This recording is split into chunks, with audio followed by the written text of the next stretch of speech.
অবশেষে আজ 16 ডিসেম্বর ওসমান হাদি ও খালেদা জিয়াকে মৃত ঘোষণা করা হয়। দর্শক দেখতে পাচ্ছেন ওসমান হাদি ও খালেদা জিয়ার মৃত্যু সংবাদ শোনার পর লক্ষ লক্ষ জনতা রাজপথে এবং তারা ব্যারিকেড ভেঙে কিন্তু ডক্টর ইউনূসের বাসভবনে ঢুকে। এদিকে আজ 16 ডিসেম্বর ওসমান হাদি এবং খালেদা জিয়াকে মৃত ঘোষণা করা হয়। এতদিন এই সংবাদটি গোপনে ছিল, এখন সারা দেশবাসী অবাক হয়ে যায় এই সংবাদ শুনে। একটু মাঝে মধ্যে দুই একটা খুন খারাপি হয়, যে হাদির একটা ঘটনা হয়েছে, আমরা এগুলো বিচ্ছিন্ন ঘটনা বলে মনে করি। এই ধরনের ঘটনা তো সবসময় ছিল। 2 বছর হতে না হতেই এই শকুনেরা আবার বাংলাদেশের মানচিত্রকে, স্বাধীনতাকে, বিপ্লবীদেরকে খামচে ধরার চেষ্টা করছে। এদিকে অনেকে বলছেন আল্লাহ ভালো জানেন, তবে হাদি খুব সম্ভবত আর ফিরবে না। আমরা হাদির ফিরে আসার জন্য দোয়া করেছি, আল্লাহ তাকে আরো ভালো জায়গায় নিয়ে যাবেন, এটি দোয়ার উত্তর বোধ করি। দেশ এখন স্বাধীনতার বিরোধী যারা, তাদের হাতে, ক্ষমতা এখন তাদের হাতে। ওই কথাগুলির সাথে এখনকার যা ঘটনা বাংলাদেশে যা হচ্ছে, এখনো হাদিকে নিয়ে দোষারোপের রাজনীতি হচ্ছে এবং হাদিকে কারা গুলি করেছে সেটি তদন্তের আগেই বাংলাদেশ আওয়ামী লীগের বিরুদ্ধে, ছাত্রলীগের বিরুদ্ধে এটি চাপিয়ে দেওয়ার চেষ্টা চলছে এবং একটি নেগেটিভ দাঁড় করানোর চেষ্টা চলছে। আজকের বিজয় দিবস থেকে আমাদের প্রতিজ্ঞা হলো গত 16 বছরে এবং গত 54 বছরে বাংলাদেশকে যারা একটা অকার্যকর রাষ্ট্রে পরিণত করার জন্য চেষ্টা করেছিল, ওসমান হাদির ওপর হামলা বিচ্ছিন্ন ঘটনা, প্রধান নির্বাচন কমিশনার এম নাসিরউদ্দিনের এমন বক্তব্যের একটা ব্যাখ্যা কিন্তু একটু আগে নির্বাচন কমিশন দিয়েছে। অবশেষে সকল জল্পনা কল্পনার পর ওসমান হাদি এবং বেগম খালেদা জিয়ার সত্য নিউজটি প্রকাশ হয়েছে আজকে 16 ডিসেম্বর। গত কিছুদিন ধরেই পরিকল্পনা করে আসছিল তারা যে বেগম খালেদা জিয়ার সংবাদটি তারা 16 ডিসেম্বর প্রকাশ করবে এবং এই মৃত্যু সংবাদ দেখে এখন দেশের প্রত্যেকটা জনগণ রাজপথে নামে এবং আজকে 16 ডিসেম্বর এক প্রকার কিয়ামত সারা দেশে হচ্ছে। আপনারা সম্পূর্ণ ভিডিও দেখবেন, ওসমান হাদিকে নিয়ে সবাই কি বলতেছে, অন্যদিকে সাধারণ জনগণের আন্দোলনে ডক্টর ইউনূস সহ অনেকের উপর প্রভাব পড়ে, সেইটাও দেখতে পারবেন। আসুন আমরা কথা বাড়াচ্ছি না, আমরা সরাসরি ভিডিওর মূল আলোচনা চলে যাচ্ছি। জুলাই গণ অভ্যুত্থানের অন্যতম নেতা, ইনকিলাব মঞ্চের মুখপাত্র এবং ঢাকা 8 আসনের সম্ভাব্য স্বতন্ত্র প্রার্থী শরীফ ওসমান হাদিকে গুলি করার ঘটনায় প্রধান শুটার ফয়সাল করিম মাসুদ ওরফে দাউদ খানের স্ত্রী শ্যালক ও বান্ধবী সহ 3 জনকে আটক করেছে র্যাব। তাদেরকে আটকের পর শুটার ফয়সালের অবস্থান এবং তার ভারতে পালিয়ে যাবার অনেক গুরুত্বপূর্ণ তথ্য জানা যাচ্ছে। জানা গেছে শুটারের ভারতে পালিয়ে যাবার পেছনে হাত থাকতে পারে স্বরাষ্ট্র উপদেষ্টার। আমাদের এই ভিডিওতে আলোচনা করব কিভাবে, কার সহায়তায় ভারতে পালালো হাদির ওপর গুলি বর্ষণ করা ফয়সাল করিম মাসুদ। 3 জনকে আটকের পর কি কি নতুন তথ্য জানা যাচ্ছে, চলুন বিস্তারিত জেনে নেওয়া যাক। আইনশৃঙ্খলা রক্ষাকারী বাহিনীগুলোর সদস্যদের চোখে যেন ধুলো দিয়ে দেশ ছেড়ে পালিয়ে গেছেন ইনকিলাব মঞ্চের মুখপাত্র শরীফ ওসমান হাদিকে গুলি করা প্রধান 2 সন্দেহভাজন। তাদের ধরতে $1.5 কোটি পুরস্কার ঘোষণা, সীমান্তে সতর্কতা আর পাসপোর্ট ব্লক করার খবরের মধ্যেই মোস্ট ওয়ান্টেড 2 আততায়ী ফয়সাল করিম মাসুদ ওরফে দাউদ খান ও আলমগীর হোসেনের দেশহারা তথ্য মিলেছে। প্রশ্ন উঠেছে, এত নজরদারির পরেও কিভাবে তিনি পালিয়ে গেলেন? প্রবাসী সাংবাদিক ইলিয়াসের মতে, হাদির মামলা থেকে ঘাতকদের বাঁচাতে পুলিশকে বিশেষ নির্দেশনা দিয়েছে স্বরাষ্ট্র উপদেষ্টা জাহাঙ্গীর। মূল আসামি মাসুদকে ছাত্রলীগ হিসেবে উল্লেখ করা হয়নি। এছাড়া সে যে একজন চিহ্নিত অপরাধী সেটা ঢাকতে তার আগের গ্রেফতার এবং অপরাধের বিষয়গুলো এজাহারে উল্লেখ করা হয়নি। ইলিয়াস আরও দাবি করছে, ঘাতক ভারতে পালিয়েছে বিষয়টি স্বরাষ্ট্র উপদেষ্টা জানেন বলেই 50 লাখ টাকার লোক দেখানো পুরস্কার ঘোষণা করেছে। এদিকে তদন্ত সংশ্লিষ্ট সূত্র বলছে, গত শনিবার গভীর রাতে ময়মনসিংহের সীমান্ত ঘেঁষা উপজেলা হালুয়াঘাটের একটি দুর্গম সীমান্ত পথ পাড়ি দিয়ে ভারতের মেঘালয় পালিয়ে যায় ফয়সাল ও আলমগীর। তাদের সীমান্ত পারাপারে সহায়তায় জড়িত 2 মানব পাচারকারীকেও আটক করেছে ঢাকা মহানগর পুলিশ। এর আগে গত শুক্রবার দুপুরে রাজধানী পল্টনের বক্স কালভার্ট রোডে মোটর সাইকেলে আসা 2 আততায়ীর একজন রিকশায় থাকা হাদিকে গুলি করে। পরদিন পুলিশের পক্ষ থেকে গুলি ছোড়া ফয়সালের ছবি প্রকাশ করে পুরস্কার ঘোষণা করা হয়। ফয়সাল গুলি করে আর মোটরসাইকেলটি চালাচ্ছিল আলমগীর। রোববার পুলিশ সেই মোটরসাইকেল উদ্ধারের কথা জানিয়েছে। হাদি আসন্ন জাতীয় সংসদ নির্বাচনে ঢাকা 8 আসনের সম্ভাব্য স্বতন্ত্র প্রার্থী। সংকটাপন্ন অবস্থায় রোববার পর্যন্ত রাজধানীর একটি বেসরকারি হাসপাতালে তার চিকিৎসা চলছে। তবে আজ সোমবার দুপুরে একটি এয়ার অ্যাম্বুলেন্সে সিঙ্গাপুরে নেওয়ার কথা রয়েছে মাথায় গুলি লাগা হাদিকে। প্রধান উপদেষ্টার প্রেস উইং থেকে রোববার রাতে এ তথ্য জানানো হয়। প্রেস উইং জানিয়েছে, প্রধান উপদেষ্টা অধ্যাপক মোহাম্মদ ইউনূসের নির্দেশে গতকাল সংস্কৃতি উপদেষ্টা মোস্তফা সরওয়ার ফারুকী, প্রধান উপদেষ্টার স্বাস্থ্য মন্ত্রণালয় বিষয়ক বিশেষ সহকারী অধ্যাপক ডাক্তার মোহাম্মদ সাইদুর রহমান, এভারকেয়ার হাসপাতালের বিশেষজ্ঞ চিকিৎসক ডাক্তার জাফর ও ওসমান হাদির ভাই ওমর বিন হাদির মধ্যে এক জরুরি টেলিফোন কনফারেন্সে এ বিষয়ে সিদ্ধান্ত হয়। তদন্ত সংশ্লিষ্টরা জানিয়েছেন, হাদির ওপর হামলার পরপরই আইনশৃঙ্খলা বাহিনী মূল সন্দেহভাজন হিসেবে ফয়সাল ও আলমগীরকে শনাক্ত করে এবং প্রযুক্তির সহায়তায় তাদের গতিবিধি অনুসরণ করতে থাকে। তবে সন্দেহভাজনরা মোবাইল ফোনসহ অন্যান্য প্রযুক্তির সামগ্রী সচল রাখলেও সেগুলো নিজেরা বহন করেনি। এসব ডিভাইস অন্য কোনোভাবে চালু রেখে বারবার সেগুলোর জায়গা পরিবর্তন করানো হচ্ছিল। পুলিশ যখন তাদের ডিজিটাল ডিভাইসগুলোর অবস্থান ধরে ধরে ঢাকার বিভিন্ন জায়গায় অভিযান চালাচ্ছিল, তখন তারা রাজধানী থেকে নিরাপদে বের হয়ে ময়মনসিংহ হয়ে হালুয়াঘাট পৌঁছায় বলে ধারণা করা হচ্ছে।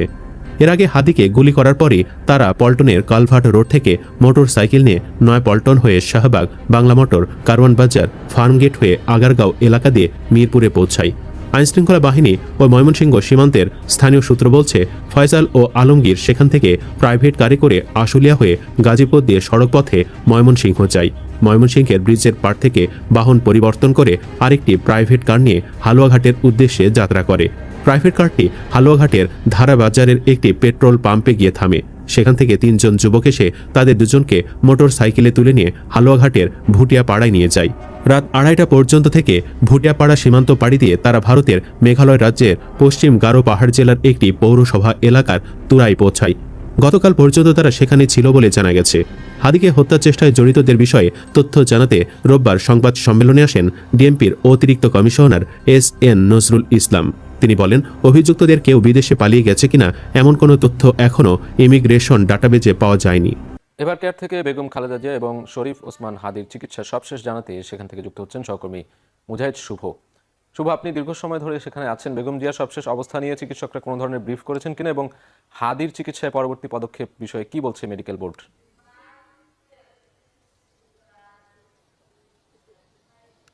আপনি জানেন যে বাংলাদেশের মানুষের দৃষ্টি এখন এভারকেয়ারের দিকে। দুজন অতি গুরুত্বপূর্ণ মানুষ যারা অত্যন্ত সংকটাপন্ন অবস্থায় আছেন, যাদের ব্যাপারে খুব বেশি আশা প্রকাশ আসলে চিকিৎসকদের পক্ষ থেকে করা হচ্ছে না। বেগম জিয়া আগে থেকে ভর্তি ছিলেন এবং 2 দিন হলো হাদি এখানে ভর্তি হয়েছেন। কিছুক্ষণ আগে আমরা দেখেছি বেগম জিয়ার পুত্রবধূ ডাক্তার জুবাইদা রহমান, তিনি এখন থেকে ঠিক 5 মিনিট আগে প্রবেশ করেছেন। তিনি আসার পরেই কিন্তু নিয়মিতভাবে মেডিকেল বোর্ডের সাথে বসেন, পরবর্তী করণীয় ঠিক করেন, কিন্তু অফিসিয়ালি আমাদেরকে কাছে কোনো ব্রিফ করা হয়নি। আর শরীফ ওসমান হাদির ব্যাপারে যেটি আমরা বারবারই বলছি যে তার শারীরিক অবস্থা গতকালকের থেকে আজকে আরও কিছুটা খারাপ হয়েছে, যেটি বলা হচ্ছে যে ব্রেন স্টেমে আঘাত এবং একই সঙ্গে মস্তিষ্ক ফুলে যাওয়ার কারণে রক্তচাপের ওঠানামা হচ্ছে, হরমোন জনিত কিছু জটিলতা শুরু হয়েছে এবং একই সঙ্গে হৃদস্পন্দন আগের থেকে বেশি ওঠানামা করছে। এই সবকিছুই নিয়ন্ত্রণের জন্য মেডিকেল সাপোর্ট দেওয়া হচ্ছে। তবে এখন তাকে বিদেশে নিয়ে যাওয়ার ব্যাপারটি আসলে খুব জোরে সোরে আলোচনা হচ্ছে। তার সতীর্থ যারা একই সঙ্গে আন্দোলন করেছিলেন তাদের সঙ্গে কিছুক্ষণ আগে আমার কথা হয়েছে, তারা বলছেন যে সিঙ্গাপুর এবং থাইল্যান্ড দুটি দেশেই চেষ্টা করা হচ্ছে। এখানকার আজকের যে রিপোর্ট, সিটি স্ক্যান এবং অন্যান্য রিপোর্ট দফায় দফায় পাঠানো হচ্ছে। যদি তারা কোনো ধরনের সিগন্যাল বিদেশ থেকে পেয়ে যান যে তাকে নিয়ে যাওয়া যাবে, এরকম পরিস্থিতি যদি থাকে, তাহলে তাকে নিয়ে যাওয়া হবে। এবং পরিবারের পক্ষ থেকেও কিন্তু এক ধরনের আগ্রহ প্রকাশ করা হয়েছে যে তাকে অতি দ্রুত সম্ভব বিদেশে নেয়ার জন্য। চিকিৎসকরা এও বলেছেন যে শুধুমাত্র তার বয়স ছাড়া অন্যান্য সবগুলো ফ্যাক্টরই আসলে নেগেটিভ। বয়সে তরুণ হওয়ার কারণে হয়তো তিনি এর আগেও 2 দফা কার্ডিয়াক অ্যারেস্ট হওয়ার পরেও ফিরে এসেছেন, কিন্তু এটি যদি আবারও হয়ে যায় তাহলে চিকিৎসকরা আসলে কিছু বলতে পারছেন না যে আসলে পরবর্তী পরিস্থিতি কি হতে পারে। তবে চিকিৎসকদের পক্ষ থেকে নিবিড় তত্ত্বাবধান এবং তারা বলেই দিয়েছেন যে পরিবারকে সবসময় সবকিছু ব্রিফ করা হয়েছে। তারা চাইলে এবং সরকারও আসলে আন্তরিক তাকে বিদেশে পাঠানোর ব্যাপারে। এখন কবে কখন পাঠানো হবে, বাংলাদেশে এখন সবচেয়ে বেশি একটি জিনিস নিয়ে আলোচনা হচ্ছে যে বাংলাদেশে আদৌ নির্বাচন হবে কিনা বা নির্বাচন নিয়ে কি ষড়যন্ত্র হচ্ছে। এগুলোর পাশাপাশি সাম্প্রতিককালে একটি ঘটনা ঘটেছে যে ইনকিলাব মঞ্চের মুখপাত্র হাদিকে গুলি করা হয়েছে। হাদিকে কারা গুলি করেছে এটা নিয়ে একটা গেম খেলা হচ্ছে, দোষারোপের রাজনীতি হচ্ছে, সেই অতীতের মতো দোষারোপের রাজনীতি হচ্ছে। এখনো হাদিকে নিয়ে দোষারোপের রাজনীতি হচ্ছে এবং হাদিকে কারা গুলি করেছে সেটি তদন্তের আগেই বাংলাদেশ আওয়ামী লীগের বিরুদ্ধে, ছাত্রলীগের বিরুদ্ধে এটি চাপিয়ে দেওয়ার চেষ্টা চলছে এবং একটি নেগেটিভ দাঁড় করানোর চেষ্টা চলছে। কিন্তু বাংলাদেশের মানুষ, জনগণ প্রকৃতপক্ষে জানতে চায় যে আসলে হাদিকে কে গুলি করেছে, হাদিকে কারা মারতে চেয়েছে। তো আসুন আমরা একটু বিশ্লেষণ করি, দৃশ্যপটগুলো একটু ব্যাখ্যা করি যে আসলে হাদিকে কারা মারতে চেয়েছিল। প্রথমত আসুন, হাদিকে যখন গুলি করেছে আমরা একটু পর্যায়ক্রমে এই বিষয়গুলো, হাদিকে গুলি করার সময় থেকে এই পর্যন্ত যা ঘটেছে তা নিয়ে একটু বিশ্লেষণ করি। Number one. সো হাদিকে যখন গুলি করার পরে হাদিকে হাসপাতাল নেওয়ার পথে হাদির সতীর্থরা, হাদির সাথে যারা ছিল, তারা লাইভ করেছে। তারা বলেছে যে মির্জা আব্বাসের লোকজন গুলি করেছে, মির্জা আব্বাসকে দায়ী করে তারা লাইভ করেছে, তারা বক্তব্য দিয়েছে, ফেসবুকে পোস্ট দিয়েছে। এবং মির্জা আব্বাস যখন ওইখানে দেখতে গিয়েছে, তারপরে মির্জা আব্বাসকে ভুয়া বলে তারা ওইখানে মিছিল দিয়েছে। তার মানে পুরো বিষয়টা, যেহেতু হাদি মির্জা আব্বাসের আসন থেকে নির্বাচন করে সংসদ সদস্য হতে চেয়েছিল, মির্জা আব্বাসের প্রতিদ্বন্দ্বী, তাই তাদের কাছে কোনো এভিডেন্স আছে বা তারা অনুমান করতে পেরেছে, যার কারণে তারা মির্জা আব্বাসকে দোষী করে এই বক্তব্য দিয়েছে, লাইভ করেছে এবং ফেসবুকে। দেশবাসীর কাছে আমার একটা প্রশ্ন আর কি, কিউরিসিটিও বলতে পারেন। এখন আপনাদের আসলে কেমন মনে হচ্ছে, কি মনে হচ্ছে? আমরা ধরেন অনেক বছর ধরে যেগুলি বলছিলাম, ইনফ্যাক্ট গত 15-16 মাস ধরে যা বলছিলাম, যে দেশ এখন স্বাধীনতার বিরোধী যারা, তাদের হাতে, ক্ষমতা এখন তাদের হাতে, ওই কথাগুলির সাথে এখনকার যা ঘটনা বাংলাদেশে যা হচ্ছে, মিল খুঁজে পাচ্ছেন তো? মানে মাঝে মধ্যে আমার মনে হয় যে আমাদের দেশের কিছু মানুষ আছে যারা সেলফ ডিস্ট্রাক্টিভ। মানে ধরেন বড় আইকাল একটা বাঁশ নিবে, খুব যত্ন করে সেই বাঁশের মধ্যে তেল লাগাবে, এরপরে নিজের ভিতরে নিজেই ঢুকাবে, নিজের ভিতরে নিজেই ভরে দিবে, এরপরে হাউকাউ করবে, আর কোনো কিছু না। I mean so self destructive. এখন তো বুঝতে পারছেন না, এই যে একেবারেই 1971-এর মতো ঠিক সেই আদলেই বুদ্ধিজীবীদেরকে বাড়ি থেকে উঠিয়ে নিয়ে, তরুণ বলেন, সিনিয়র বলেন, ছোট বলেন, বাড়ি থেকে উঠিয়ে নিয়ে জেলের ভিতরে ভরছে। এর আগে এতদিন ধরে একের পর এক হত্যাযজ্ঞ চালিয়েছে, রাইট? আর এখন তো এরা এই সমস্ত মুক্তিযুদ্ধের বিপক্ষের শক্তি, ওরা তো একেবারে খোলস থেকে বের হয়ে এসেছে, একেবারে মানে ওপেনলি নিজেদেরকে ডিক্লেয়ার করছে। যেমন চট্টগ্রাম বিশ্ববিদ্যালয়ের ওই যে ভাইস ভিসি অথবা অ্যাসিস্ট্যান্ট ভিসি হোয়াটএভার, কি বললো, ওই যে পাকিস্তানি হানাদাররা বুদ্ধিজীবীদের হত্যা করে নাই, করছে ইন্ডিয়া। আই মিন দেশ বিরোধী যত ধরনের প্রচারণা, প্রপাগান্ডা, কথাবার্তা এদের চোখে মুখে ফুটে উঠেছে, এবং they are not even ashamed for it. তারা কিন্তু লজ্জাও পাচ্ছে না, তারা ধরেই নিয়েছে যে তাদেরকে মানুষ অ্যাকসেপ্ট করে নিচ্ছে, বাট অ্যাকচুয়ালি তা না। গায়ের জোরে, অস্ত্রের জোরে ক্ষমতায় আছে তারা, এবং যাকে খুশি তাকে যদি তারা মেরেও ফেলে কোনো কিছু যায় আসে না। আর স্যার ইউনুসের মতো এই নতুন জামানার রাজাকারদের নেতা যদি নোবেল পুরস্কার পায় শান্তিতে, আই মিন ডেফিনেটলি তার পিছিয়ে পিছিয়ে তো ঘুরছে। স্যার ইউনুস পুরো বাংলাদেশে একটা জিনিস এস্টাবলিশ করে দিয়েছে, সেটা হচ্ছে যে বাংলাদেশে যে মুক্তিযুদ্ধের স্বাধীনতার বিপক্ষের শক্তি যে বাংলাদেশে অনেক আগে থেকেই ছিল, এবং তারা মোটামুটি সব ধরনের চক্রান্ত করেই সবসময় এসেছে, এবং তাদের যে ন্যারেটিভগুলি ছিল সেই ন্যারেটিভগুলিকে এস্টাবলিশ করে দিয়েছে। এটার ক্রেডিট স্যার ইউনুসকে দিতে হবে, এবং এটা একটা গুড থিং, বিকজ আর এটা তো এখন 15.5-16 মাস হয়েছে। ফ্যাসিজমটা আমরা দেখতে পেয়েছি 1 মাস 2 মাস মাথা থেকেই। আমি তো বলি আর্টিস্টিক ফ্যাসিজম। এর কোনটা এই সরকার করছে না?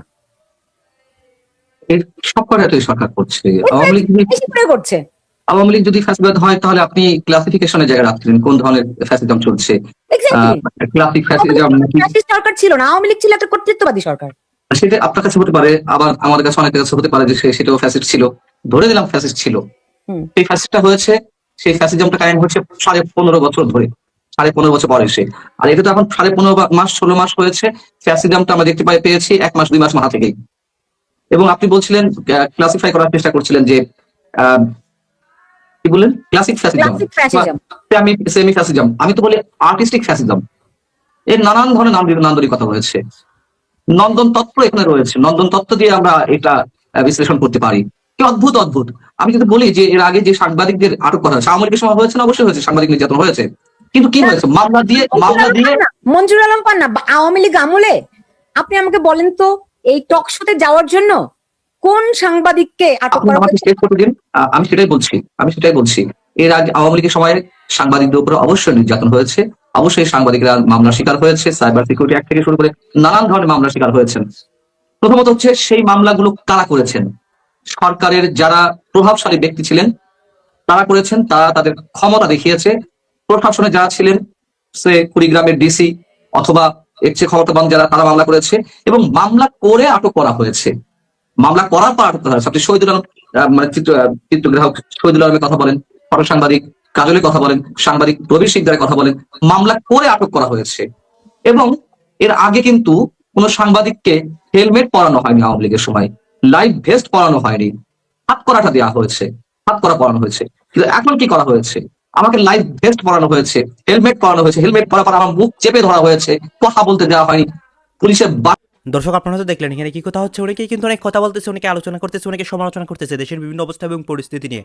বিশেষ করে এখানে ওসমান হাদির বিষয় নিয়ে কথা হয়, আরও অনেক বিষয় নিয়ে কথা হয়। গাইজ এই বিষয়গুলো দেখে এখানে যে ওসমান হাদির বিষয় নিয়ে অনেক কথা হচ্ছে, আপনাদের মন্তব্য কি এই বিষয় দেখে? আপনাদের মন্তব্যটা অবশ্যই আপনারা আমাদের কমেন্ট বক্সে লিখে যাবেন। আর কোন আপনাদেরকে আমরা যা কিছু দেখিয়েছি সব কিছু আমরা সোশ্যাল মিডিয়া থেকে সংগ্রহ করেছি, এখানে আমাদের নিজস্ব কোনো মন্তব্য নেই বা আমাদের নিজস্ব কোনো সিদ্ধান্ত নেই। সর্বশেষ আপনাদের কাছে আমাদেরকে রিকোয়েস্ট থাকবে, আপনারা আমাদের চ্যানেলের নতুন দর্শক হয়ে থাকলে চ্যানেলটি সাবস্ক্রাইব করবেন এবং পাশে থাকা বেল বাটনটি বাজাবেন, যাতে করে নেক্সট ভিডিওটা সবার আগে আপনাদের কাছে পৌঁছে যায়। ধন্যবাদ।